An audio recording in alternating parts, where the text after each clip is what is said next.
تعالیٰ قرآن پاک میں ارشاد فرماتا ہے فَبِمَا رَحْمَةٍ مِّنَ اللَّهِ لِنْتَ لَهُمْ، تو اللہ کی رحمت سے لنت لہم، آپ ان کے لیے یعنی اپنے غلاموں کے لیے نرم دل ہیں. وَلَوْ كُنْتَ فَظًّا غَلِيظَ الْقَلْبِ لَانفَضُّوا مِنْ حَوْلِكَ، اگر آپ ترش طبیعت کے سخت اور دل کے سخت ہوتے لَانفَضُّوا مِنْ حَوْلِكَ، تو ضرور یہ آپ کے ارد گرد اتنے زیادہ لوگ نہ ہوتے. فَاعْفُوا عَنْهُمْ، تو ان سے درگزر فرمائیے. وَاسْتَغْفِرْ لَهُمْ، اور ان کے لیے استغفار چاہیے. وَشَاوِرْهُمْ فِي الْأَمْرِ، اور معاملے میں ان سے مشاورت کیجیے، مشورہ کیجیے. فَإِذَا عَزَمْتَ فَتَوَكَّلْ عَلَى اللَّهِ، تو جب آپ پرعزم ہو جائیں تو پھر اللہ پر توکل کیجیے. ان اللہ یحب المتوکلین، بے شک اللہ تعالیٰ توکل کرنے والوں کو پسند فرماتا ہے. اس آیہ کریمہ میں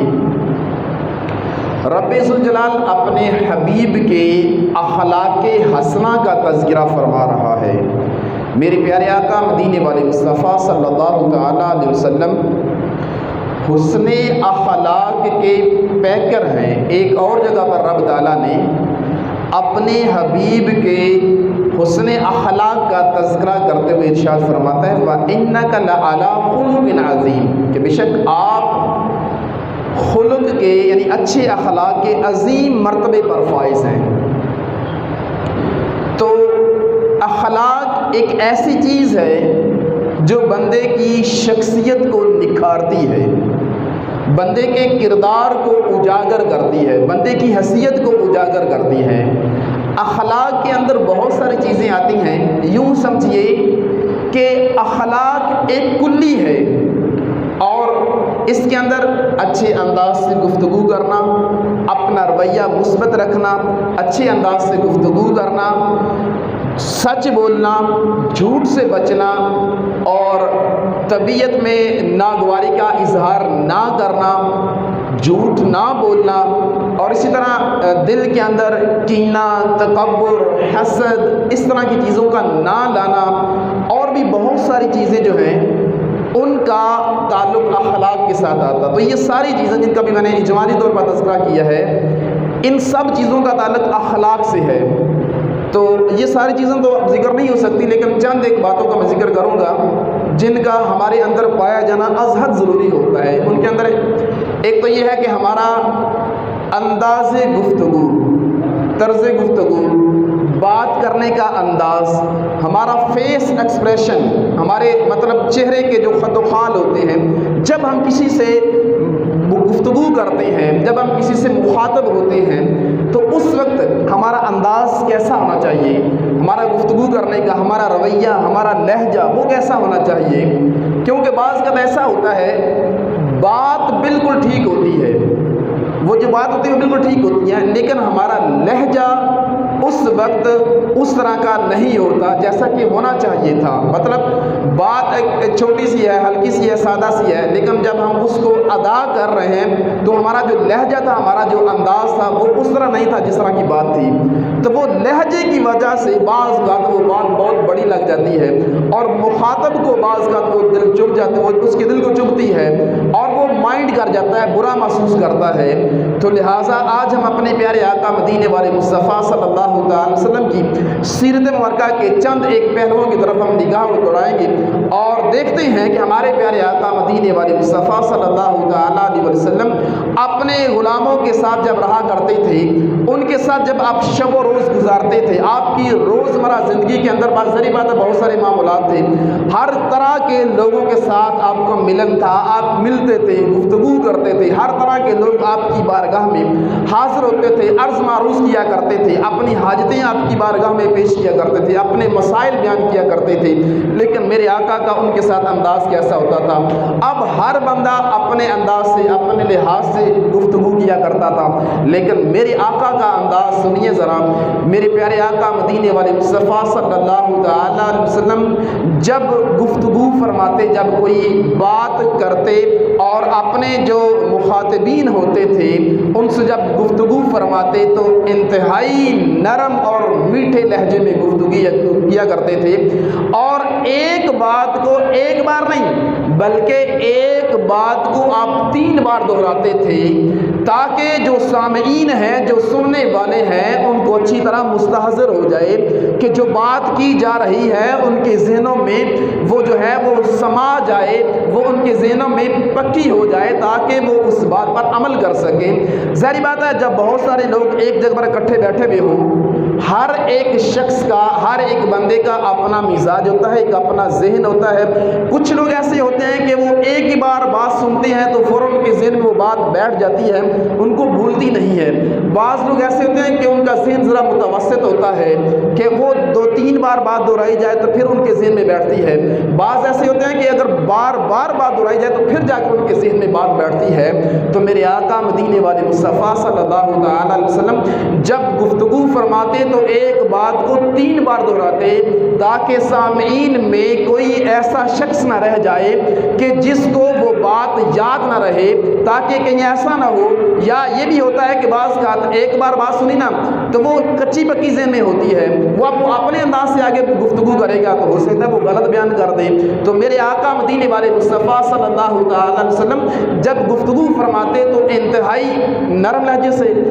ٹھہر ٹھہر کر آرام سے گفتگو کرتے، تاکہ سامعین کو بات کی سمجھ آ جائے، تاکہ وہ جو کچھ مطلب وہ لینا چاہتے ہیں، جو کچھ وہ حاصل کرنا چاہتے ہیں وہ ان کو حاصل ہو سکے۔ تو میرے پیارے آقا مدینے والے مصطفیٰ صلی اللہ علیہ وسلم جب گفتگو فرماتے تو ایک بات کو 3 بار دہراتے، اور جب آپ کسی قوم کے پاس سے گزرتے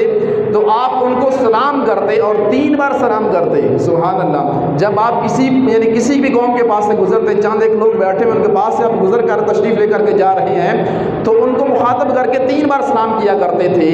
اور پھر آپ آگے تشریف لے جایا کرتے تھے۔ ایک بار ایسا ہوا کہ میرے آقا مدینے والے مصطفیٰ صلی اللہ علیہ وسلم کسی کام کے سلسلے سے جا رہے تھے، راستے میں تو ایک بچی کو روتے ہوئے دیکھا۔ وہ بچی ایک آپ کے غلام کی لونڈی تھی اور وہ رو رہی تھی۔ میرے آقا نے پوچھا کہ اے بیٹی کیوں رو رہی ہو؟ اس نے کہا کہ میرے آقا نے مجھے پیسے دیے تھے، دینار دیے تھے کہ فلاں چیز لے کر کے آؤ، تو میں آ رہی تھی اور راستے میں کھیلتے ہوئے آ رہی تھی، کیونکہ وہ کم سن بچی تھی۔ تو وہ بچی کہتی ہے کہ مجھ سے وہ پیسے گم ہو گئے ہیں، اور اب میں رو اس لیے رہی ہوں کہ جب میں خالی ہاتھ واپس جاؤں گی تو میرا جو آقا ہے وہ مجھے سزا دے گا، وہ مجھے مارے گا، ڈانٹے گا مجھے۔ میرے آقا مدینے والے مصطفیٰ صلی اللہ علیہ وسلم نے فرمایا کہ کتنے پیسے تھے تمہارے پاس؟ اس نے کہا جی میرے پاس 2 دینار تھے۔ تو میرے آقا نے اس بچی کو 2 دینار عطا فرمائے اور جو چیز لینی تھی وہ چیز بھی لے کر کے دی، کہا یہ لو بیٹی اور یہ لے جاؤ۔ پھر وہ بچی رونے لگ گئی۔ تو میرے آقا نے فرمایا کہ بیٹی اب کیوں رو رہی ہو، اب کیا مسئلہ ہے؟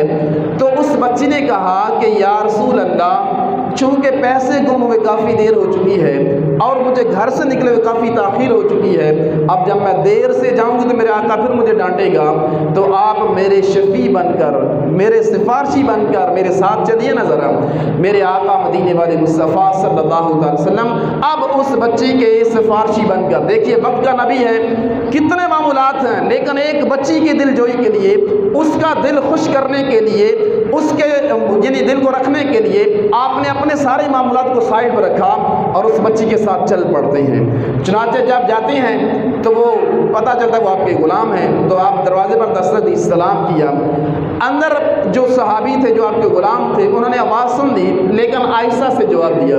میرے آقا تشریف فرما رہے، کھڑے رہے وہیں پر، تھوڑی دیر گزری، پھر آپ نے سلام کیا، انہوں نے پھر سلام کا جواب دیا لیکن آہستہ آواز میں دیا۔ تیسری بار پھر جب میرے آقا نے سلام کیا تو انہوں نے سلام کا جواب تو دیا لیکن اتنی آواز میں دیا کہ وہ خود ہی سن سکتے تھے۔ اب تیسری بار کے بعد میرے آقا واپس تشریف لے جانے لگے، جیسے ہی واپس جانے لگے نا تو وہ صحابی باہر نکلے اور دوڑتے ہوئے سرکار کی بارگاہ میں حاضر ہو گئے۔ عرض کی یا رسول اللہ میں گھر پر حاضر تھا، میرے آقا نے فرمایا میں نے تو 3 بار اجازت چاہی تھی، 3 بار تمہیں سلام کیا تھا لیکن تو نے آگے سے رپلائی نہیں کیا، تو نے آگے سے جواب نہیں دیا، تو اس لیے پھر میں واپس ہو لیا۔ تو اس صحابی نے عرض کیا یا رسول اللہ جب آپ نے پہلی بار مجھے کہا نا السلام علیکم تو میرے دل میں یہ خواہش پیدا ہوئی، میرے دل میں یہ تمنا پیدا ہوئی کہ یہ جو سلامتی والی دعا ہے نا اللہ کے نبی سے یہ بار بار میرے لیے نکلے۔ تو عرض کی یا رسول اللہ آپ نے سلام کیا، میں نے جواب دیا تھا لیکن میں چاہتا تھا کہ آپ بار بار مجھے سلام کریں، بار بار مجھے سلامتی والی دعا دیں، میں آپ کی یہ دعا سننا چاہتا تھا اور میرا یہ یقین ہے کہ جب آپ میرے لیے سلامتی کی دعا کریں گے تو میرا رب ضرور اس کو قبول فرمائے گا۔ عرض کی یا رسول اللہ فقط یہ مسئلہ تھا اس لیے میں جواب دے رہا تھا لیکن اونچی آواز میں جواب نہیں دے رہا تھا۔ تو پھر میرے آقا نے فرمایا تمہاری یہ بچی والا مسئلہ تھا اس لیے میں حاضر ہوا تھا۔ تو اس غلام نے کہا یا رسول اللہ آپ میرے گھر پر تشریف فرما گئے، میری تو قسمت کے بھاگ جاگ گئے، لہٰذا میں آپ کو گواہ بنا کر اس بچی کو آزاد کرتا ہوں۔ وہ بچی لونڈی تھی تو آپ نے اس بچی کو آزاد کر دیا۔ یہ ہے میرے پیارے آقا مدینے والے مصطفیٰ صلی اللہ علیہ وسلم کے اخلاق حسنہ، بلکہ آپ کے اخلاق حسنہ سے تو بڑے بڑے لوگوں نے بڑے بڑے اپنے آپ کو 30 مار خاں سمجھتے تھے،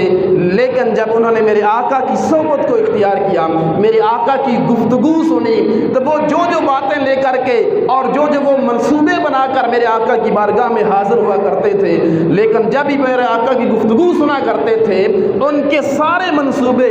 دھرے کے دھرے رہ جاتے تھے اور پھر وہ بولی بولتے تھے جو میرے آقا کی بولی ہوا کرتی تھی، وہ گفتگو کرتے تھے جو میرے آقا کی گفتگو ہوا کرتی تھی۔ یہودیوں کے ایک بہت بڑے عالم تھے جن کا نام تھا عبداللہ بن سلام، یہ یہودیوں میں بہت بڑے عالم تھے۔ یہودیوں نے ایک بار پلان بنایا ایسا کرتے ہیں کہ ہم کچھ سوال تیار کرتے ہیں اور وہ سوال لے کر کے مسلمانوں کے نبی کے پاس جائیں گے اور جا کر ان سے سوال کریں گے، ان کو جواب آئے گا نہیں تو ان کی اپنے ہی ان کے غلام ہوں گے ان کے اندر ان کی بےزتی ہو جائے گی۔ تو ان کے اندر سرفرست یہ عبداللہ بن سلام تھی اور یہ ان کے اندر جناب وہ مطلب اس مشاورت میں شامل تھے اور انہوں نے 100 سوال تیار کیے تھے۔ 100 سوال لے کر پوری ایک ٹیم آئی تھی، یعنی ان کے کچھ افراد ساتھ میں تھے اور جنہوں نے آ کر گفتگو کرنی تھی ان کا نام عبداللہ بن سلام تھا۔ اچھا جب یہ آتے ہیں یہ لوگ میرے آقا مدینے والے مصطفیٰ مسجد نبوی شریف میں تشریف فرما ہے، غلاموں کا ہجوم لگا ہوا ہے، میرے آقا ان کو واعظ فرما رہے ہیں، ان کو تبلیغ کر رہے ہیں، ان کو نصیحت کر رہے ہیں۔ اور جب یہ حضرات مسجد کے اندر داخل ہوئے نا تو اس وقت میرے آقا صلہ رحمی کے موضوع پر گفتگو فرما رہے تھے کہ بھی جو تم سے قطع تعلق کرے تم اس کے ساتھ جوڑو، جو تمہیں محروم کرے تم اس کی جھولیاں بھر دو۔ یہ میرے آقا اس طرح کی گفتگو فرما رہے تھے۔ عبداللہ بن سلام جب وہ مسجد میں داخل ہوئے تھے نا تو داخل ہونے سے پہلے وہ یہودی تھے، لیکن جب وہ مسجد میں داخل ہوئے میرے آقا کی زیارت کی، میرے آقا کی گفتگو سنی تو یقین جانیے وہی یہودی اسی وقت ہی مرید بن گئے میرے آقا کے۔ اب اتنے سارے وہ سوال لے کر کے حاضر ہوئے تھے اور انہوں نے سرکار کی بارگاہ میں جو ہے وہ عذر استہزاء کے مذاق اڑانے کے طور پر انہوں نے وہ سوال کرنے تھے، لیکن جب وہ آئے نا میرے آقا کی گفتگو سنی تو وہ سارے جو سوال تھے ذہن کے اندر وہ سارے تتلیوں کی طرح اڑ گئے اور پھر میرے آقا نے مخاطب کر کے ارشاد فرمایا کہ عبداللہ کیسے آنا ہوا؟ عرض کی یا رسول اللہ آپ کا غلام ہونے کے لیے حاضر ہوا۔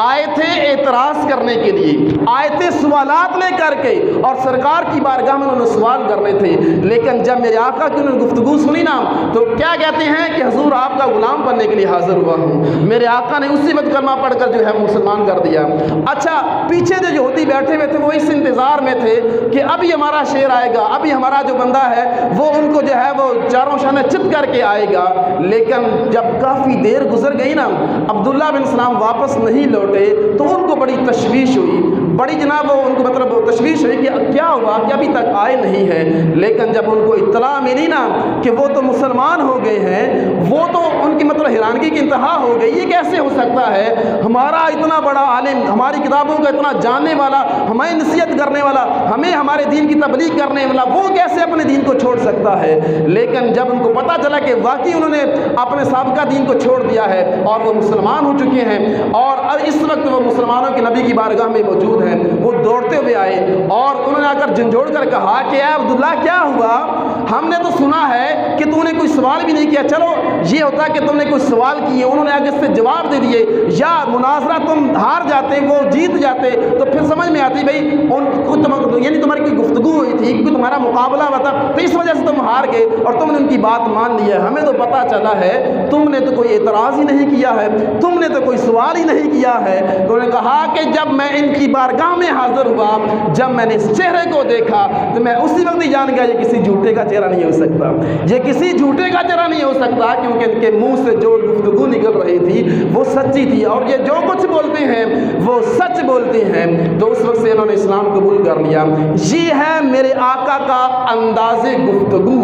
طرز تکلم، یہ ہے میرے آقا کا گفتگو کرنے کا جو ہے وہ ایک طریقہ کار۔ تو میٹھے اور پیارے اسلامی بھائیو، ہمیں بھی اپنے آقا کی اس سنت کو اپنانا چاہیے، اپنی گفتگو میں طرز تکلم کے اندر ہمیں بھی اپنے آقا کا جو ہے وہ نقل اتارنی چاہیے، ان کی سنت کو اپنانا چاہیے۔ جب ہم گفتگو کریں تو ہمارے گفتگو کرنے کا انداز ایسا ہونا چاہیے کہ ہمارے مخاطب کو فائدہ حاصل ہو، ہمارے سامع کو ہماری گفتگو سے کچھ فائدہ حاصل ہو، اس کو راحت ملے، نہ کہ ایسی گفتگو ہو کہ وہ تنگ ہو جائے اور وہ جو ہے وہ اپنے آپ کو جو ہے وہ بور محسوس کرے اور کہے کب اس بندے سے جان چھوٹے گی۔ اور اسی طرح ہم چونکہ ظاہری بات ہے کوئی نہ کوئی ہماری زندگی کا مشغلہ ہوتا ہے، ذریعہ معاش کا کوئی نہ کوئی طریقہ کار ہوتا ہے، کسی کی دکان ہے تو کوئی بینک میں کام کرتا ہے، کوئی کہیں پر ملازم ہے، کوئی کہیں پر ملازم ہے، تو ہمیں روزانہ طرح طرح کے لوگوں کے ساتھ ہمیں سامنا کرنا پڑتا ہے، ہر بندے کے ساتھ ہمیں ڈیلنگ کرنی پڑتی ہے۔ تو اگر جس بندے کا انداز گفتگو جتنا اچھا ہوتا ہے،